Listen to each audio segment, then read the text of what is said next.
تاسو ورو د فلسطین د مسلمانانو سره کوم ظلمونه زیاتې شروع دي هر مسلمان له پزړه کې دا جذبه پکار ده چې دا زیاتې کی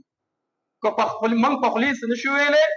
ال تتلې نشو نو کم از کم د میډیا په ذریعہ سره خو یو پوسټ چلولې شو کنه یو ټرین چلولې شو کنه څنګه چې دا د 44 ممالکو قافله ګلوبل سموت پروټیلا په نوم باندې د تیونس نه روانه شوې ده او نن داغي غالبا څلورمه ورځ ده څه د پاره دي چې په دې کې 70% دا غیر مسلم دي کلمه نه دا ویلې خو په دې خبرې چې د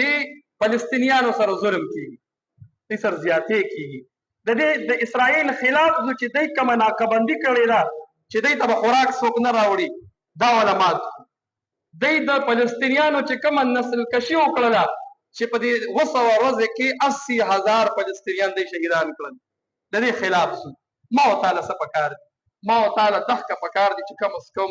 یو چې کوم قافله اوتی دا او د کم مقصد د پاره اوتی دا چې ما تعالی ته دعا کو او بیا د زمونږ د پاره ډیرو د فخر خبره د زمونږ د ثوابای سېنیټر سے مشتاق احمد سے هغه پکې دی هغه تللی دی صرف په دې بنیاد روان دي نو ما تعالی ته په دعاګانو کې سکو دا بیا یاد ساتو